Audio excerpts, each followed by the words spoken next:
첫 번째 영상이 용량이 다 돼서 끊어졌기 때문에 제가 다시 그 메모리 영상을 늘려놓은 상태에서 다시 두 번째 얘기를 하게 됐습니다. 일단 들어보시죠. 신앙에서 하나님의 말씀 66권 성경, 이것이 심장이죠. 유일하고 완결된 하나님이 계십니다. 그런데 말씀은 너무도 종종 지식의 유희로 또는 지식의 자랑으로 타락하기 쉬워요. 그래서 말씀하고 더불어 반드시 필요한 것이 기도입니다. 그러니까 성경에서 말씀 얘기한다 그러면 기도가 포함되어 있다고 보면 되고요. 또 기도 얘기를 한다 그러면 그 전제로 말씀이 깔려 있고 말씀이 포함되어 있다 이렇게 보면 됩니다. 그러니까 말씀과 기도는 사실은 뗄 수 없는 한 덩어리죠. 오늘 고난주간 첫째 날인데요. 자, 첫 번째 영상에서는 말씀과 기도를 뗄 수 없다고 했고, 우리가 알고 있는 일반적인 기도와 성경에서 말하는 기도에 대해서 저에게 보여진 대로 설명을 첫 번째 영상에서 들었습니다. 이후부터는 본문의 말씀이 들어가는데요. 본문의 말씀을 들어보겠습니다. 마가복음 11장 15절부터 25절 묵상하겠습니다.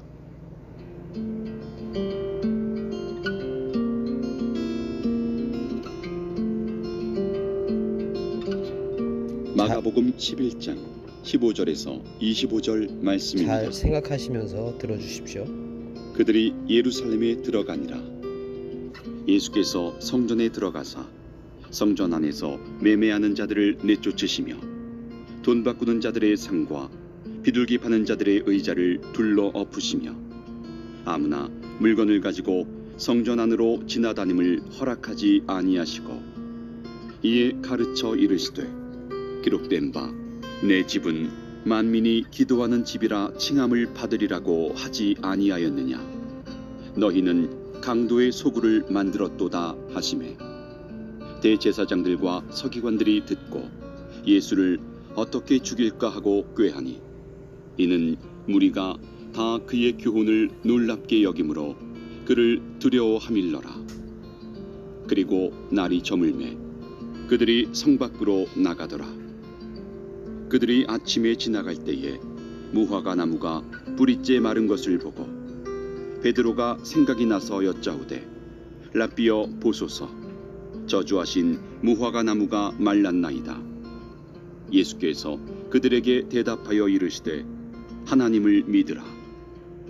내가 진실로 너희에게 이르노니 누구든지 이 산더러 들리어 바다에 던져지라 하며 그 말하는 것이 이루어질 줄 믿고 마음에 의심하지 아니하면 그대로 되리라. 그러므로 내가 너희에게 말하노니 무엇이든지 기도하고 구하는 것은 받은 줄로 믿으라. 그리하면 너희에게 그대로 되리라. 서서 기도할 때에 아무에게나 혐의가 있거든 용서하라. 그리하여야 하늘에 계신 너희 아버지께서도 너희 허물을 사하여 주시리라 하시니라. 자, 여기까지가 말씀입니다. 제가 중간중간에 밑줄을 긋고 이렇게 쓴 것은 원문을 좀 아시는 분이나 기본적인 성경의 개념을 아시는 분들에게는 힌트가 됐을 거라고 생각합니다. 이 이후에 이 본문에 관해서 이제 이 목사님께서 설명을 하실 겁니다. 그러나 제가 먼저 좀 말씀을 드리고 싶은 것은 제가 이 본문을 이렇게 성우가 읽었을 때에 저에게는 나름대로 이 개념들이 그동안 말씀을 묵상하던 세월들이 있었기 때문에 저에게는 순간순간 이 말씀들이 그 느낌으로 다가왔어요. 그것을 조금 제가 말씀을 드려볼게요. 그리고 나서 이 목사님이 하시는 말씀과 같이 파라볼레 비교하면서 들어보시기를 바랍니다. 일단은 저는 이렇게 들립니다. 이 예루살렘이라고 했을 때는 이게 사전에서 보시면 평화의 터입니다. 그래서 이건 지명이죠. 자, 이 그들이 예루살렘에 들어가니라. 예수께서 성전에 들어가사 성전 안에서 매매하는 자들을 내쫓으시며, 이분을 여기를 볼 때요, 저는 계시록이 생각났습니다. 일단은 예루살렘이라고 하는 것을 보면 예루가 터입니다. 터. 그 다음에 살렘이 평화라는 뜻입니다. 여러분이 잘 알고 있는 샬롬, 그 다음에 우리가 잘 알고 있는 솔로몬, 다윗의 아들이죠. 성전을 지은 솔로몬입니다. 자, 여기 성전이 나오죠. 진정한 성전을 지었던 솔로몬, 마음 성전을 지었던 솔로몬, 이것과 연관해서 저는 들려졌고요. 그리고 이 성전 안에서 매매하는 자들을 내쫓으시며 했을 때 저는 계시록이 생각났습니다. 계시록 어느 부분이냐면요,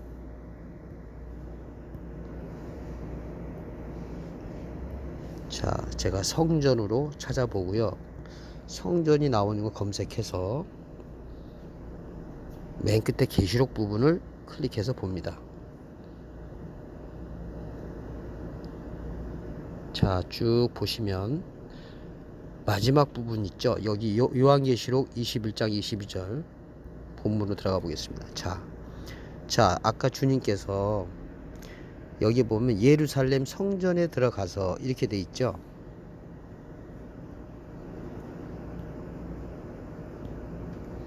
자, 보시면 여기 성전, 그리고 성 안에서 성전. 자, 이거는 예수님이 십자가에 돌아가시기 전에 이 세상에 세워진 실제 성전이지만 영적으로는 모형이라고 우리가 얘기하지 않습니까? 그리고 성전 대신 예수께서 결국 십자가에 돌아가심으로 성전이 파괴되고 그 휘장을 열어놓은 이 예수로 인해서 우리가 아버지께 지성소로 들어갈 수 있다 그랬죠. 그 결과로서의 계시록 맨 마지막 장에 보면 이게 새 예루살렘 성인데요, 그 성 안에는 성전을 보지 못하였다. 성전을 보지 못하였다. 이렇게 되어 있습니다. 그렇다면 이건 무슨 의미일까요? 이 성 자체가 성전이라는 얘기를 하는 겁니다. 이게 이해가 되셨는지 모르겠네요.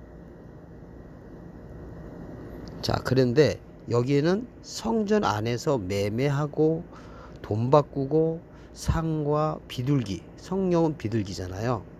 파는 자들의 의자, 그들이 앉고 있는 자리. 시편에 보면 그런 말씀이 있죠. 복 있는 자는 악인의 꾀를 쫓지 아니하며 교만한 자리에 앉지 않는다 그랬죠. 예, 그런 자리가 원래 없어야 되는 겁니다. 그래서 계시록에 하나님의 예루살렘 성전에 들어가면 성전이 없다는 거죠. 성전이 없다는 것은 이렇게 바꾸고 매매하고 이런 일이 없다는 겁니다. 여러분이 하나님의 새 예루살렘이 되어버리면 그 안에는 더 이상 말씀을 듣거나 이런 경우가 없습니다. 하나님이 스스로 빛이 되셔서 영광이 된다 그랬잖아요. 그래서 그리스도의 기름 부음을 받으면 아무도 너희를 가르칠 필요가 없다는 말씀 여러분들도 아시죠? 그래서 이 지금 고난주간 시작됐을 때 예수님이 고난받기 시작하기 한 시점에서 이 얘기를 지금 이 생명의 삶에서 시작을 하는데요. 저에게는 이것이 이렇게 보여진 겁니다. 자, 여기도 보시면 쭉 보시면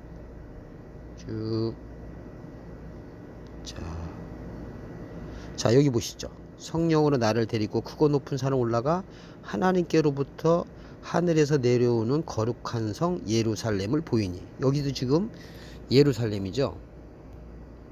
자, 여기 예루살렘이죠. 여기도 예루살렘이죠. 이거는 영적 예루살렘이고, 여기는 이 세상에 있는 예루살렘입니다. 자, 세상에 있는 예루살렘 성전에는 이런 게 있고요.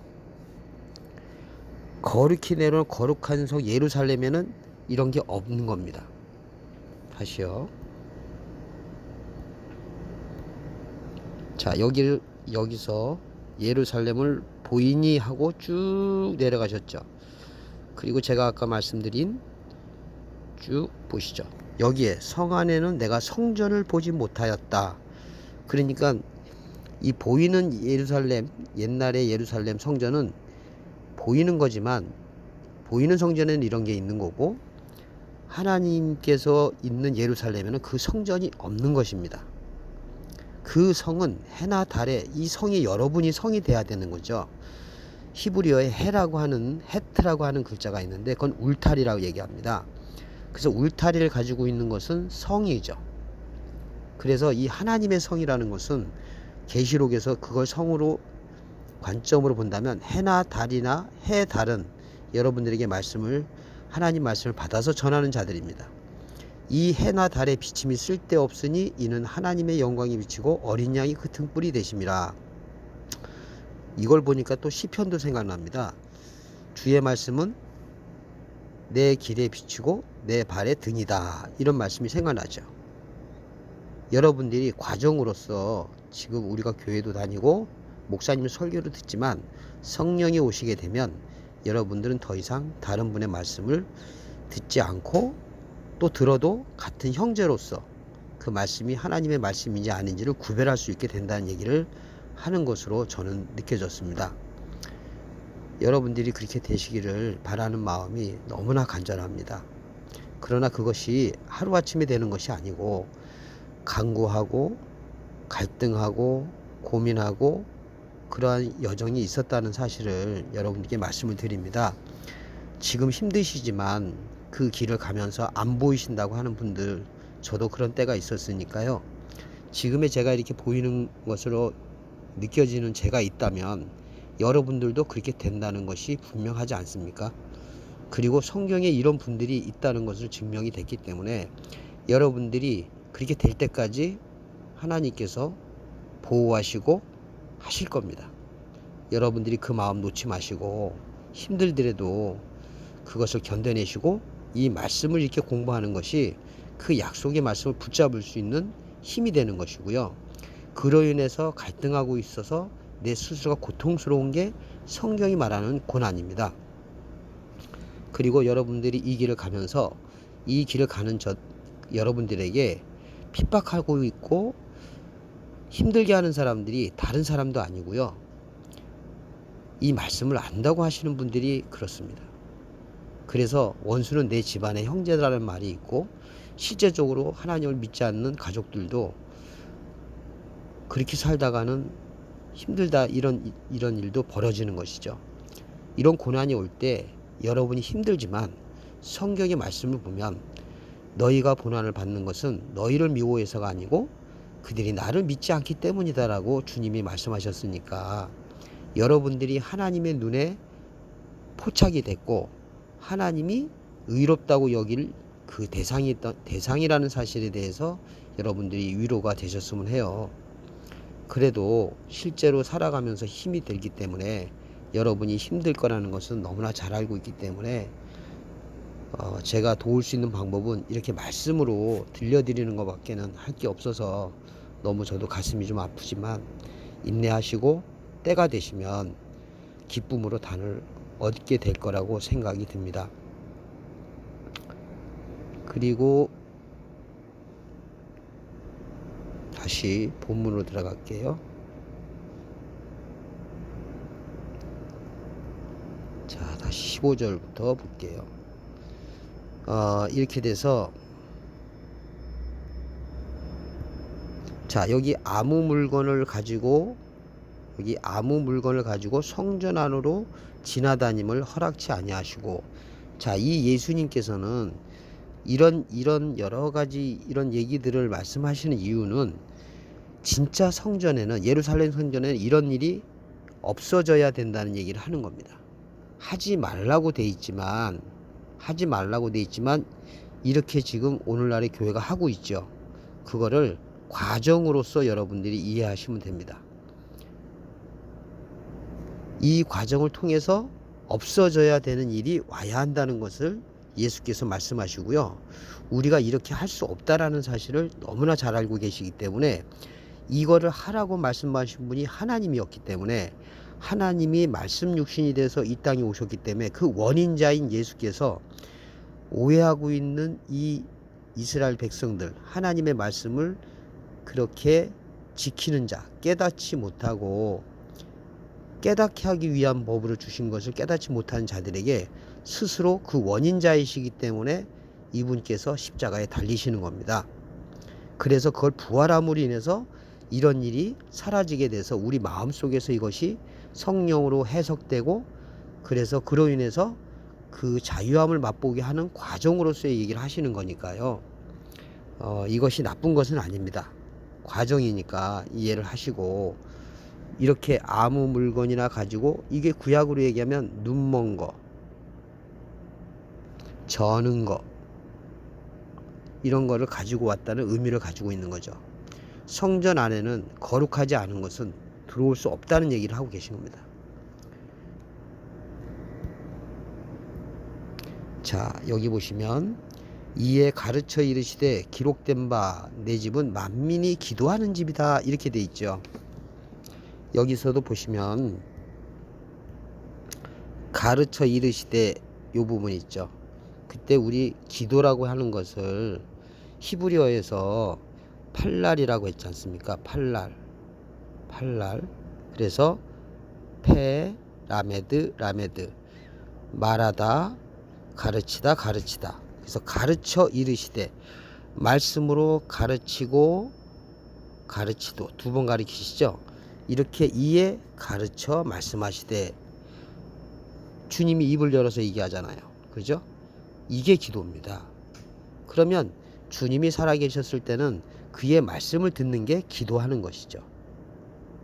그러면 주님이 안 계시고 이제 성경이 남아져 있기 때문에 성경 말씀을 듣는 것이 기도하는 것입니다.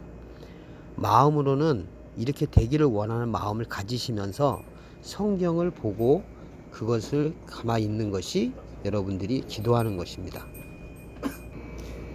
자, 계속해서 말씀을 들어보겠습니다. 고난주간 첫째 날인데요. 예수님께서 예루살렘에 들어가셔서 하시는 사역이 기록이 되어 있습니다. 오늘 묵상하는 말씀 첫 번째 절에 보면 이렇게 기록되어 있습니다. 그들이 예루살렘에 들어가니라. 예수께서 성전에 들어가사. 여러분이 9절 이 흐름을 잠깐만 한번 생각해 보지요. 예루살렘은 성이잖아요. 그 성 안에 성전이 있어요. 근데 예수님의 관심의 초점은 성 전체가 아니에요. 성전입니다. 그래서 오늘 여기 제가 조금 전에 읽어드린 말씀에서 예루살렘에 들어갔다. 그런데 성전에 들어가신다. 그러니까 예루살렘에 들어가셔서 곧장 성전 구역으로 가시는 것입니다.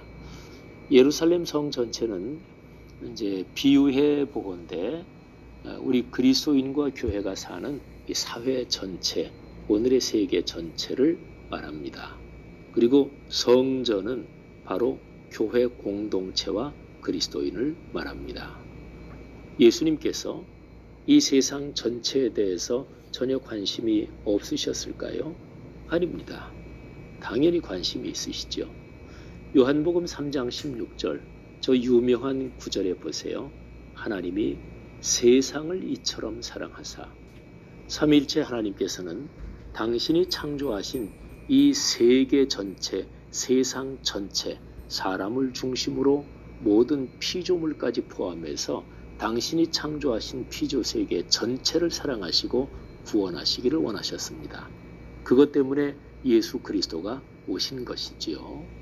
그러니까 예수님. 자, 이 부분에 요한복음 3장 16절에 관해서 제가 좀 드리고 싶은 말씀이 있는데요. 잠시만 성경을 찾아보겠습니다. 지금 보시는 구절이, 이 구절이 지금 찾아보신 구절인데요. 여러분도 알다시피 하나님이 보이는 세상을 창조하신 거 맞습니다. 그리고 이 성경은 유대인이나 하나님을 믿는 사람을 일단 전제로 한다면 하나님의 말씀으로 이 세상이 지어졌다는 것은 누구나 다 아는 것이고요.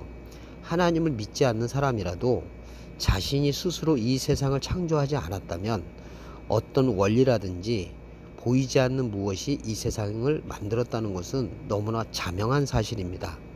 그러나 성경은 그 세상을 얘기하고 그걸 비유로 해서 무엇을 얘기하자면 세상이라고 하는 보시면 여기 세상이라고 하는 이 코스모스는 성경에서 말하고자 하는 것은 성전을 얘기합니다. 여기 질서 있게 정돈된 보시면 자 여기 질서 있게 정돈된 장식 함축적 그래서 이게 보이는 세상을 얘기하는 것 같지만 하나님이 만드신 이 보이는 세상 이 세상을 사랑한 것은 성전을 사랑하신 겁니다.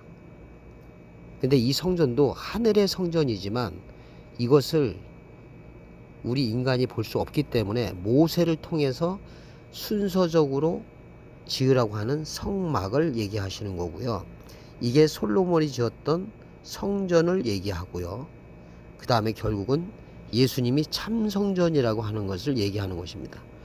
그래서 하나님이 아들을 사랑했다고 하는 것은 말씀 육신이 되어 이 땅에 오셨던 그것을 세상으로 비유를 하는 것이죠. 그래서 하나님이 이 세상을 사랑하신 겁니다. 그래서 이 세상을 사랑하셔서 사랑하는 것이라는 것이 뭐냐면 하나님의 사랑은 말씀으로 나타났기 때문에 하나님이 이 성막이라고 하는 질서 있게 정돈되어서 하나님을 알 수 있는 성막을 이처럼 사랑하셔서 말씀을 주시는 것이 사랑하는 거기 때문에 이 사랑을 받기 위해서 선지자도 보냈지만 깨닫지 못하였고 그래서 정말 그 메시아인 율법 성전의 완성체인 독생자를 주셨다는 얘기를 하는 거죠. 그래서 이는 그를 믿는 자 깨닫지 못하고 믿는 것이 아니라 그것을 깨달아서 알고서 확실하게 믿는 자에게는 멸망이 오지 않고 그것이 곧 영생이 되는 것입니다. 내가 곧 길이요 진리요 생명이라 그랬고 내 살과 피를 먹는 자는 영생을 얻으리라 이런 말씀을 되는 거죠. 사실 이 부분이 그렇게 금방 말씀이 연관되는 것은 아니지만 여러분들이 하나님의 뜻을 알고자 하는 그 마음의 간구를 가지시고 그렇게 성경을 묵상하고 하나님께서 깨닫게 해주기를 바라는 마음으로 묵상하다 보면 저와 같이 이렇게 짧게 스쳐가는 말씀 속에서도 그것을 느끼게 될 수가 있을 거라고 생각을 합니다. 다시 이어서 그 말씀을 계속 들어보도록 하겠습니다. 세상 전체, 사회 전체를 의미하는 예루살렘 성 전체에 당연히 관심이 있으시죠. 근데 그것을 구원하기 위해서 그 안에 있는 성전, 이제 거기에서부터 이게 구원이 시작되는 거예요. 성전이 올바로 서야 합니다. 오늘날도 마찬가지입니다. 그리스도인이 바로 서야 합니다. 교회 공동체가 바로 서야 합니다. 바로 이런 맥락에서 예수님께서 성전에 관련해서 무시무시한 책망을 하시는 것이 이해가 될 수 있습니다. 예수님께서 성전에 들어가시자마자 성전 구역이죠. 무지무지하게 과격한 행동을 하십니다. 오늘 말씀해 보니까 매매하는 자들을 내쫓으시고 돈 바꾸는 자들의 상, 비둘기 파는 자들의 의자를 막 둘러 엎으시고 그냥 평이한 말로 말하면 야, 저 사람 난동을 부리네. 아마 이 정도 장면이었겠죠. 근데 왜 왜 그러셨을까요? 주님은 말씀이시고 진리이셨기 때문에 오셨을 때 주님이 하신 말씀이 이런 말씀이 있습니다. 너희가 성경도 오해했고 이런 말씀이 있죠.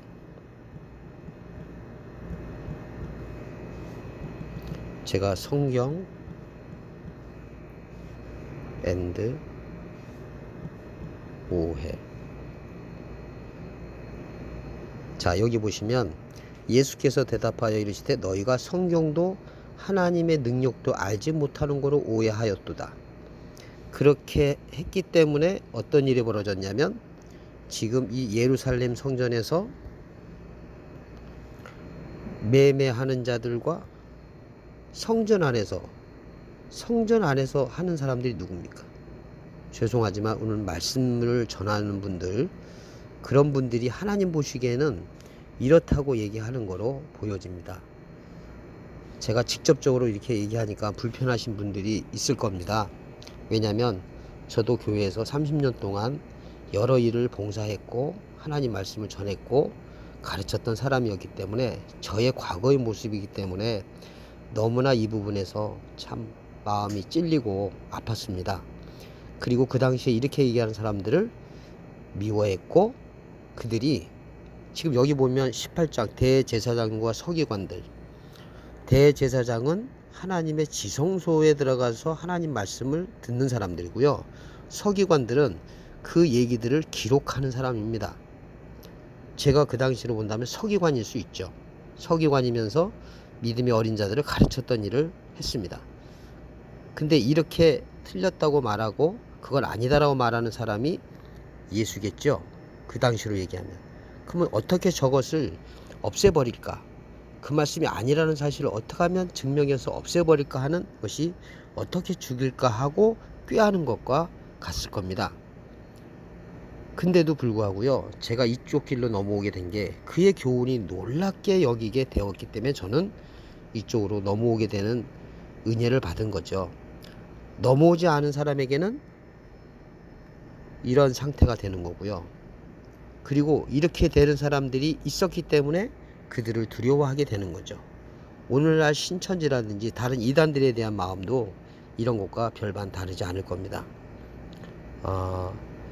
상대적으로 보면 진리인 사람에게는 비진리, 비진리인 사람에게는 진리가 비진리가 될 거라고 생각이 돼요.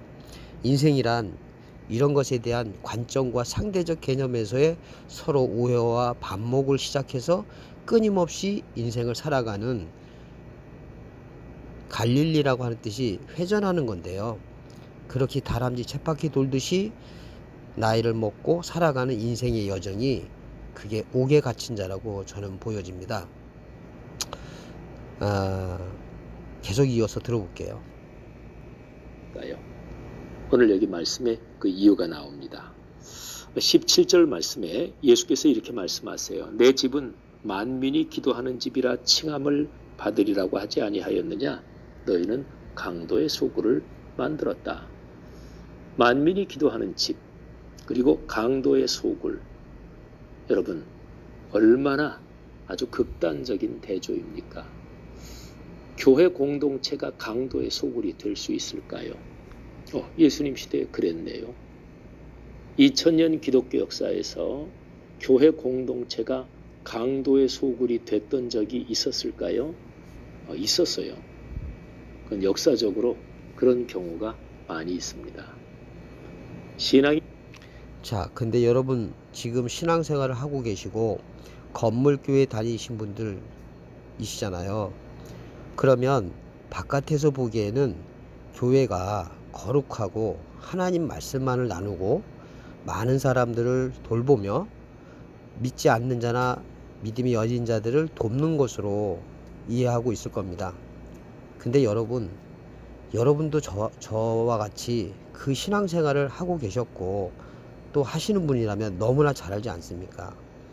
여러분들이 다니는 교회에서의 나누는 대화들과 실제로 그분들과 여러분 교제할 때 정말 우리가 생각한 이 말씀의 교제와 이런 것들이 이루어지고 있는지는 제가 말을 하지 않아도 정말 알 겁니다.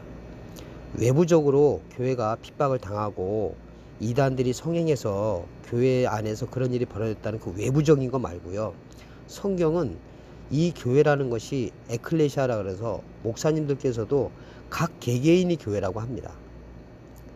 그러면 성경에서 말씀하고자 하는 것은 각자에게 다 기름 부음이 있어야 하는 것처럼 12제자에게 한 성령으로 불의 혀같이 갈라져서 다 각자에게 성령이 들어갔지 않습니까? 여러분들에게도 그 말씀이 들어가서 여러분이 교회다워져야 그 모임도 교회다워지는 겁니다. 모이고 있는 여러분들의 겉의 모습이 그렇게 된다고 해서 하나님 보시기에 성전이 되는 것이 아니고요. 여러분들이 각자가 성령의 기름 부음을 통해서 주님처럼 아버지가 말씀하시는 대로 성령이 이끄시는 대로 사는 산 제사로서의 삶이 되어야만 여러분들이 모이고 있는 그 모임도 그게 진정한 성전의 모습이 될 겁니다. 외부적으로 지금 교회를 핍박하지 않지 않습니까? 교회 다닌다고 누가 핍박을 합니까? 지금 이 시대에. 오히려 교회에서 장로가 되시고 많은 사람들이 있고 대형 교회 다니게 되면 오히려 부러워하고 존경하지, 교회 다닌다고 핍박하던 시절은 이제 지났지 않습니까? 성경이 그런 겉의 평화를 원하는 게 아니지 않습니까? 계속해서 말씀을 들어보겠습니다. 타락하면 비신앙인보다 더 추해집니다. 교회 공동체가 타락하면 그러면 사회 다른 집단들보다 더 악해질 가능성이 많습니다. 강도의 소굴이 되는 거죠. 교회와 그리스도인이 제 본분을 다하기 위해서, 타락하지 않기 위해서 뭐가 필요할까요? 기도가 필요한 거예요. 말씀이 필요한 것입니다. 예수님께서 바로 그 사실 때문에 이토록 분노하시고 이토록 강력하게 책망을 하신 것이지요. 오늘날 우리 그리스도인들 또 한국교회가 이 말씀을 깊이 성찰하면서 자기 자신을 다시 한번 돌아봐야 합니다. 오 주님, 교회가 또 그리스도인들이 강도의 속을 이런 책망을 듣지 않게 하옵소서. 우리 자신을 살펴 말씀과 기도로 다시 한번 거듭나게 하옵소서. 이런 기도가 우리 안에 간절하기를 바랍니다.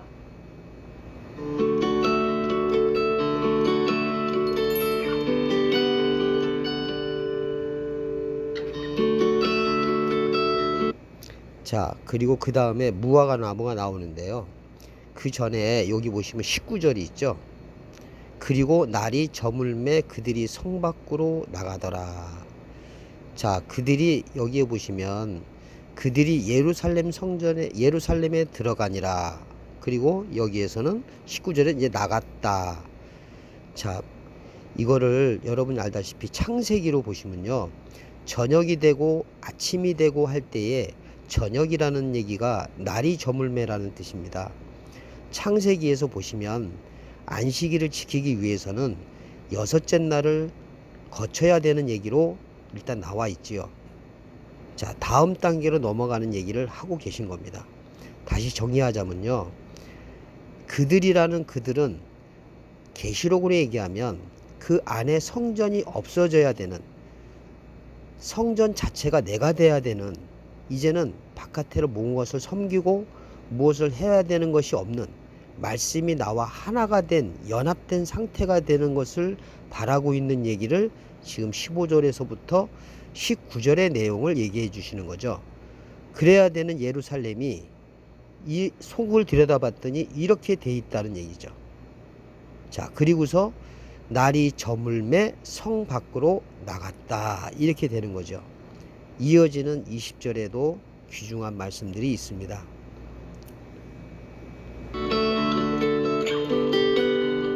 오늘 말씀에서 아주 강력하게 책망하시고 그리고 무지무지하게 분노하셨던 그 예수님께서 월요일, 그때 예루살렘에서 사역을 하시고 성전 구역에서 그렇게 사역을 하시고 날이 저물 때 성 밖으로 나가십니다.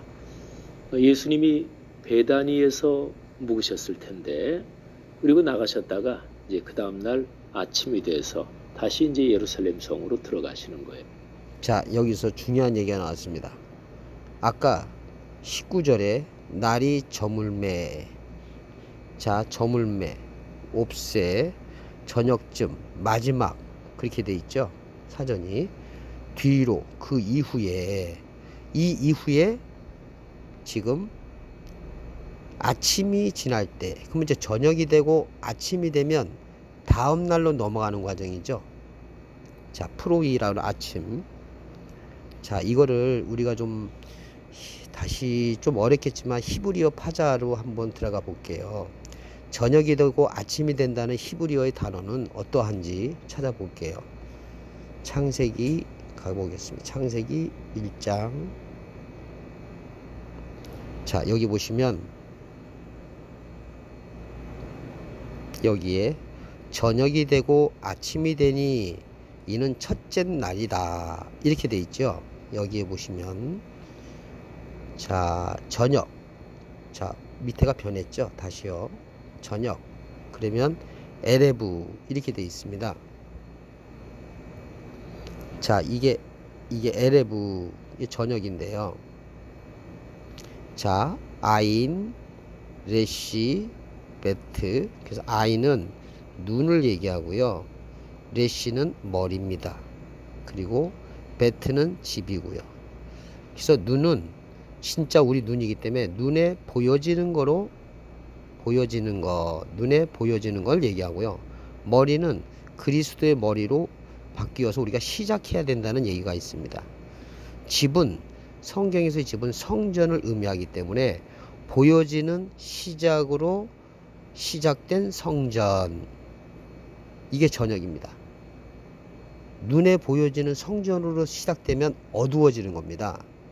말씀을 깨달아서 이 말씀이 육으로 시작했지만 영으로서 내 안에 들어와야지만 되는데, 이렇게 눈에 나타난 것으로 시작된 성전이면 보여지는 것이기 때문에 거기에 우리가 마음을 뺏기기 때문에 이 성전은 내 마음 성전이 돼야 되는데, 눈에 나타난 시작으로 성전이 돼버리면 어두워진 거고 어둠이 돼버리는 거죠. 자, 그러면 이번에는 아침을 보겠습니다. 근데 이거는 과정이기 때문에 여러분들이 너무 고민하지 않으셔도 됩니다. 과정이 있다는 것만 이해해 주시면 됩니다. 저녁이 없이는 아침이 될 수 없기 때문에요. 아침을 보겠습니다. 보케르라고 되어 있는데요.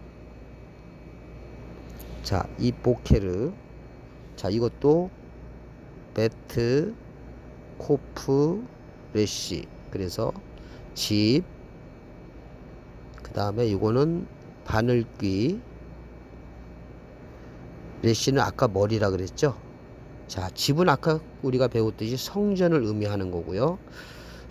이거는 쿰이라는 단어 할 때, 쿰이라고 할 때 쓰는 단어로 일어나다. 그래서 이거는 일어서는 것. 바늘귀면 들어가야 돼서 우리가 얻어야 되는 그 나라의 말씀이겠죠. 그래서 요것은 일어서다, 일어나다, 누운 곳에서 일어서야 된다는 의미가 있습니다. 머리는 시작이고요. 그래서 성전으로 일어나기 시작했다. 자, 죽어 있던 거, 넘어져 있던 거. 그래서 달리다 쿰 할 때 이 쿰이 소녀여 일어나라, 이런 뜻이잖아요. 그러니까 우리는 죽어있는, 영적으로 죽어있던, 하나님 말씀 모르는 상태에서 깨달아야 된다고 하는 의미로 성전으로 다시 일어나기 시작했다. 참성전으로. 그리고 요것을 나쁜 의미로 본다면 말씀은 항상 양쪽의 의미를 다 갖고 있다고 생각하시면 됩니다. 보이는 성전, 아까 에레브 했죠. 다시요. 자, 아까 에레브 했죠. 에레브. 이것이 보케르가 됐죠. 이 성전이 이쪽으로 내려왔다면 저녁이 되고 아침이 됐으니까 그 보이는 성전으로 있으면 어두운 것이다, 오해한 것이다 라는 얘기니까, 이 성전이 내려왔다면 보이는 성전은 다시 파괴되고 일어나야 된다. 그래서 그리스도의 머리로 깨달아서 다시 시작해야 된다. 이게 아침입니다. 세상의 아침도 여명이 튀면 세상에 안 보이던 물체들이 선명하게 보이듯이 이 단어를, 보케르라고 하는 단어를 썼던 것도 아침의 의미를 가지고 있을 것 같아요. 그래서 아침이라는 단어를 히브리 사람들은 이렇게 상형 문자를 가지고 지은 것 같아요. 어학적으로 말이죠. 그러나 이것이 성경으로 쓰였을 때는, 성경의 의미로 해석될 때는 이렇게 이해해야 된다고 말씀을 드립니다. 유튜브에 보면 성경 원어학당 TV라고 하는 그 브랜드 가 있어요. 거기에 보시면 히브리어 의미관이라는 게 있으니까 문자에 대해서 좀 예수 그리스도로 알길 원하시면 거기 영상을 참조하시면 도움이 될 겁니다.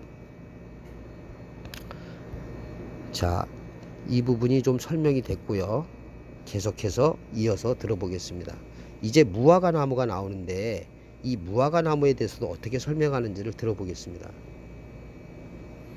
근데 들어가시는 길 중에서 거기 무화과 나무가 있었는데 첫날 예루살렘으로 들어가실 때 그 무화과 나무를 무섭게 책망하시면서 사실은 저주하신 적이 있습니다. 예수님이 무화과 열매를 좀 잡수시려고 가까이 갔는데 열매가 없었어요. 그래서 예수님께서 자, 이 목사님께서 중요한 얘기를 하셨는데 그거를 인지하지 못하고 계신 것 같아요. 그 말씀은 뭐냐면 지금 예수님께서 무화과 나무의 열매를 먹으려고 하셨다라고 표현하셨는데 정말 놀라운 말씀인데 이 목사님께서는 창세기를 염두에 두시 못한 것 같아요. 예수 그리스도는 하나님의 형상이라 그랬죠. 본체는 그 하나님의 형상이란 말씀 아시죠? 자, 그렇다면 여기에 무화과 나무고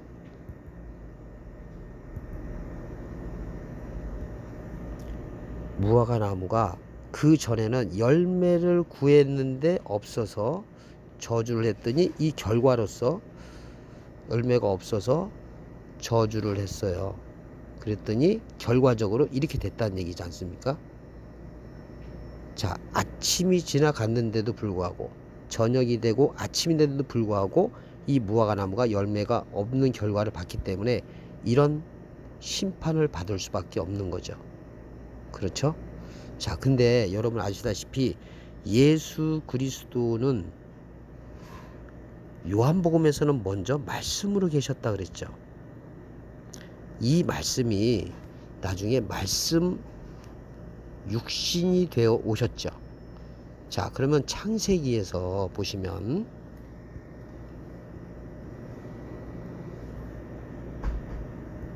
(1장 26절이죠. 자, 이분이죠.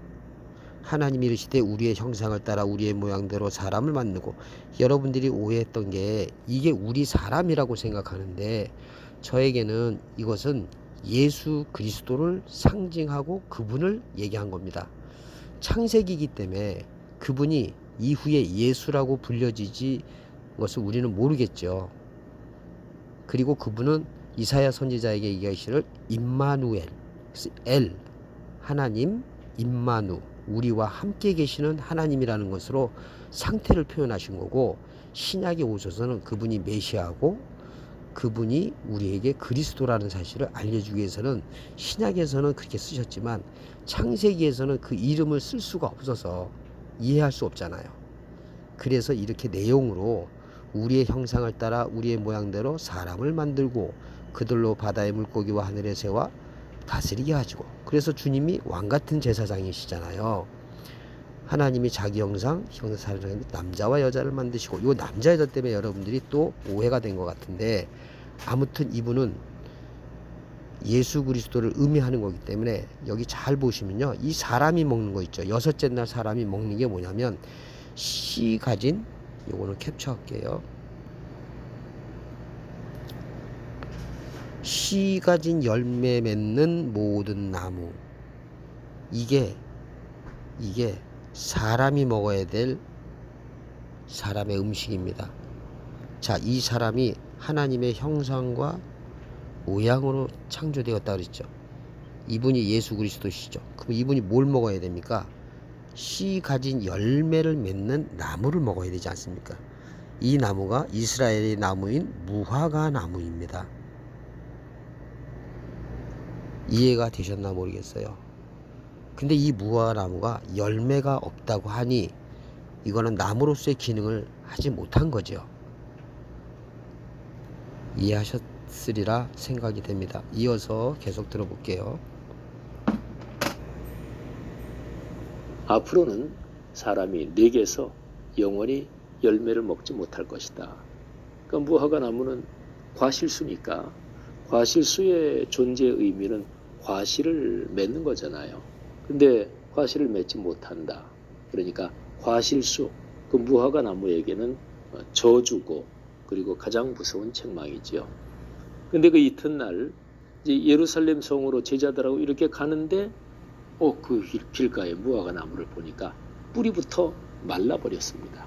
오늘 여기 성경 말씀에 그렇게 기록이 되어 있죠. 20절. 그들이 아침에 지나갈 때 무화과 나무가 뿌리째 마른 것을 보고, 그래서 베드로가 놀래가지고 예수님께 말씀을 드리죠. 라삐어 보소서, 저주하신 무화과가 말랐습니다. 근데 예수님께서 자, 이 부분도 의미가 있습니다. 어떤 의미냐면요. 자, 베드로는 반석이라고 하고 바위라고 합니다. 이 베드로가 나중에 부활절 되시기 전에 고난주일에 3번 부인한다고 주님이 얘기하셨는데, 베드로는 그렇게 안 될 거라고 얘기했어요. 근데 결국 부인하게 돼서 통회하고 하신 말씀이 깨달아서 회개에 이르는 사건이 오게 되죠. 그래도 아직 성령은 오시지 않았지만 말씀으로 이루어진 일에 대해서 경험하게 되는 거죠. 자, 베드로가 생각이 나서 여짜오되 했으니 베드로가 주님의 말씀을 평소에도 깊이 생각하는 사람은 맞는 것 같아요. 그러나 주님에 대해서 랍비어라고 호칭했다는 것은 선생으로만 이해하고 있었다는 거죠. 구원자라고는 이해하지 못하고 그리스도라고 아직 고백이 안 된 상태일 겁니다. 자, 그래서 이 베드로가 바위, 반석, 돌비에 새겨진 말씀으로, 신비에 새겨지지 않고 돌비에 새겨진 말씀으로 갖고 있다는 상태를 얘기해 주는 거고요. 이것이 깨져야 된다는 얘기를, 상태를 지금 여러분들은 감을 잡고 이 얘기를 들으셔야 됩니다. 자, 그렇다면 예수께서 말씀하시는 지금 이 얘기는 베드로라고 하는 율법 바위로 있는 이거를 깨겠다고 하는 얘기에 대한, 왜냐하면 모세가 의지하던 지팡이가 말씀이시잖아요. 그래서 이 지팡이는 결국 예수 그리스도를 의미하는 거 아닙니까? 나중에 그게 주가 되시는 거니까 깨는 지금 상황을 여러분들은 캐치가 돼야 되는데, 이게 참 그런 게 올 때가 있을 겁니다. 그 성령을 기다리셔야 됩니다. 이어서 듣겠습니다. 들으시고 기도에 대해서 가르침을 주십니다. 그런데 예수님이 기도에 대해서 가르침을 주신다. 이게 어제 성전에서 예수님께서 분노하시면서 가르치신 그 말씀하고 연관이 돼요. 예수님께서 그토록 분노하신 이유가 만민이 기도하는 집을 강도의 소굴로 만드는 거잖아요. 그러니까 기도가 사라졌어요. 말씀과 기도가 빠져버렸습니다. 그러니까 하나님 신앙이 사실은 빈 껍데기만 남은 거지요. 그리고 예수님이 지금 기도에 대해서 가르침을 주시는 거예요. 서로 연관이 되지요. 기도에 대한 예수님의 가르침은 두 가지 초점이 있습니다. 첫째는 하나님과의 관계에서, 두 번째는 사람과의 관계에서. 하나님과의 관계에서 기도하는 사람에게 중요한 것이 하나님을 신뢰해야 합니다. 그건 어떻게 보면 너무나 당연하지요. 아니, 하나님께 기도하면서 하나님을 신뢰하지 않으면 그건 뭐하러 기도해요? 사실은 기도할 필요도 없는 것이고 기도가 의미가 없잖아요. 근데 당연한 것이지만 사실은 이 점을 계속해서 훈련해야 되고, 또 이 점에 대해서 하나님께 간절히 사모하는 마음을 가져야 돼요. 하나님이 내 기도 들어주신다. 하나님은 좋은 분이시다. 기도의 대상인 하나님을 신뢰해야 돼요. 그 다음에 두 번째, 우리가 지금 말씀하신 대로 여러분들이 이런 말씀을 한두 해 들어온 거 아니죠. 그럼에도 불구하고 이게 말씀으로 해석되지 않는다면 이거는 아무리 때를 기다려도 성령이 임하지 못합니다. 그런 마음을 갖는 거는 당연한 것인데 이렇게 말씀으로 구하고 찾고 두드리지 않으면 말씀 하나님이 여러분에게 임하지 못합니다. 그리고 말씀의 하나님의 씨가 뿌려진 분인 경우 이렇게 구하고 찾고 두드리지 않으면 말씀의 하나님이 잘하실 수가 없어요. 그게 옥에 갇혀 계신 겁니다. 주님이 무덤에 갇혀 있는 것과 같은 상황이 되는 겁니다.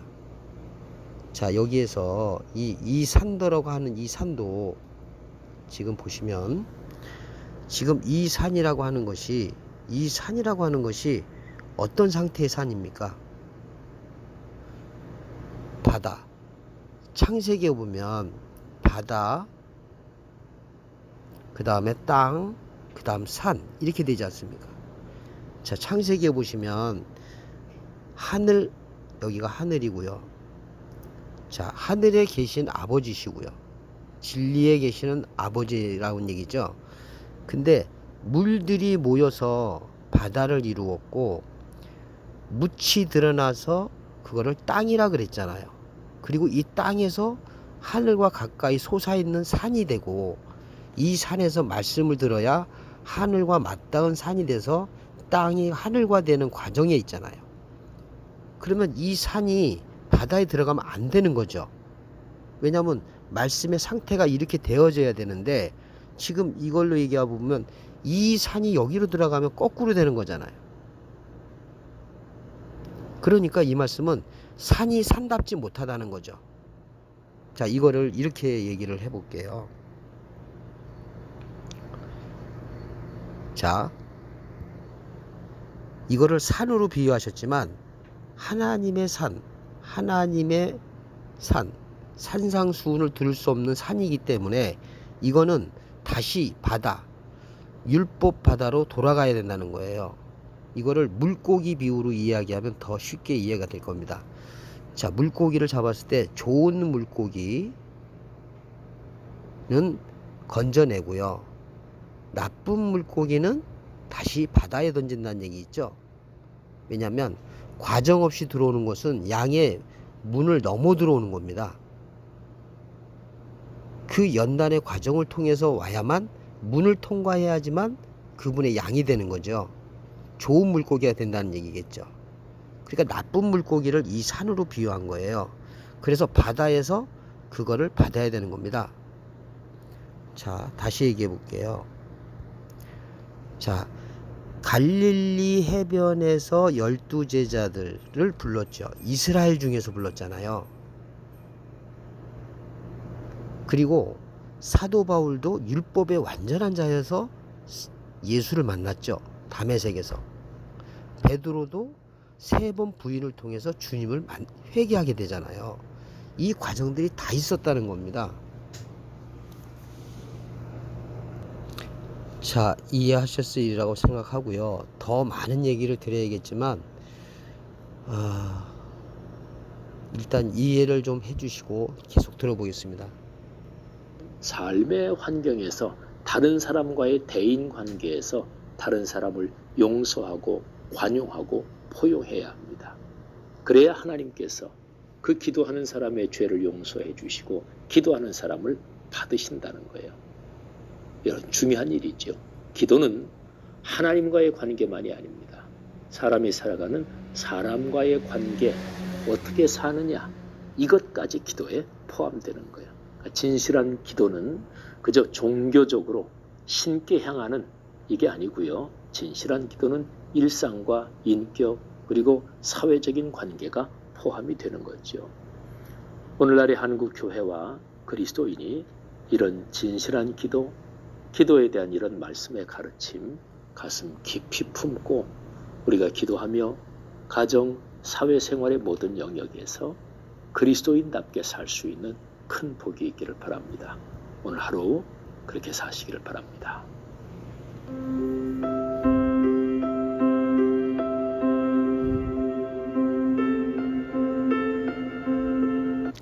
자, 여러분 말씀은 이렇게 마무리가 됐습니다. 개인적으로 윤리와 도덕과 그리스도인으로서 이 세상을 어떻게 살아가야 한다는 그 마무리가 돼서 저는 마음이 굉장히 아쉽습니다. 자, 여기 이 본문에 들어가셔 보면 이 설교 중에 제가 이렇게 쓰고 있었는데요. 이 24절이요. 자, 성경을 보고 그것을 찾고 그것을 깨달은 대로 그 믿음으로 깨닫고 설득되어진 믿음으로 있으면 그리하면 너에게 그대로 되리라.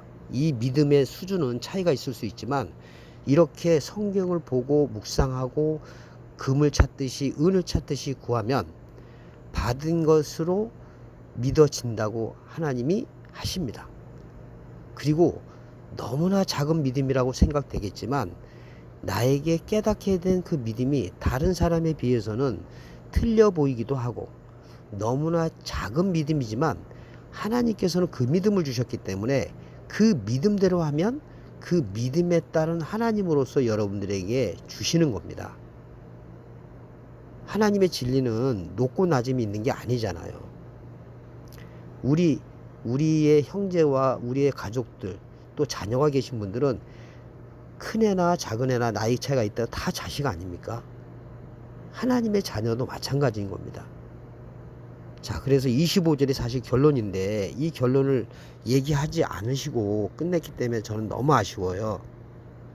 왜냐하면 이렇게 서서 기도할 때 이제는 섰다는 겁니다. 서서 하나님 말씀을 보고 깨달을 때에 아무에게나 혐의가 있거든 용서하라. 자, 혐의가 있다는 말, 이걸 또 원문을 봐야겠지만 말로 좀 이해하게 설명해 드릴게요. 아, 저거는 잘못됐다라고 하는 것이 보여지거든. 원래 혐의가 있던 사람이 우리 자신들이었잖아요. 근데 이렇게 서서 됐다는 거는 아까 같이 이런 과정, 내가 그 죄인이었구나, 내가 그 말씀 모르던 바로 그 자였구나, 매매하고 성령 비둘기 팔았던 것을 내가 같이 동조했던 것이 나라는 사실을 깨닫게 되면, 이렇게 되게 되면 이게 서 있게 되는 경우가 됩니다. 그리고 그거를 느끼게 되고요, 알게 됩니다. 그리고서도 여전히 하나님을 향하여 믿음의 경주를 달려가게 되겠죠. 그랬을 때 다른 사람에게 그런 게 보일 겁니다. 예전의 자신의 모습이. 그러면 그거는 용서하라. 일단 내 안에 그게 해결된 말씀으로 있기 때문에 내 마음에서 내가 용서받았다는 사실을 알게 되고요, 그들에게 이런 말씀을 전하게 되는 기회가 하나님의 영을 따라서 하게 되는 일이 일어날 겁니다. 그게 용서하게 되는 겁니다. 그리하여야 하늘들 안에 계신, 자, 궁창 위의 물을 위아래로 나눠졌을 때 궁창으로 인하여 물 위에 물이 있는 그 위의 물을 하늘이라고 칭했고요. 이 하늘에 진리의 아버지인 하나님이 계신 겁니다. 그렇게 되면 너희 아버지께서도 너희 허물을 사하여 주시리라. 사함을 받게 된다는 것이고 아들이 된다는 얘기가 되고 하나님의 백성이 된다는 것이 되는 겁니다. 큐티는 짧았지만 이 영상은 매우 길어졌습니다. 그래서 아무쪼록 제가 보는 큐티와 세상의 다른 분들이 전하는 큐티를 비교해 보시면서 여러분이 어느 상태에 있는지를 확인해 보시고요. 또한 각자 들려지고 믿어진 대로 그 말씀이 이끄는 대로 살아내시고 사라지시고 누리고 사시기를 바라는 마음입니다. 앞으로도 계속 이렇게 마음이 원할 때 생명의 삶 큐티를 저에게 보여진 대로 한번 들려드리도록 최선을 다해서 해보겠습니다. 긴 시간 들어주시고 또 저에 대한 다른 평가를 가지더라도 저는 이해하니까요. 아무튼 그 안에 있는 말씀이 이끄는 대로 여러분들이 살기를 바라는 마음입니다. 감사합니다.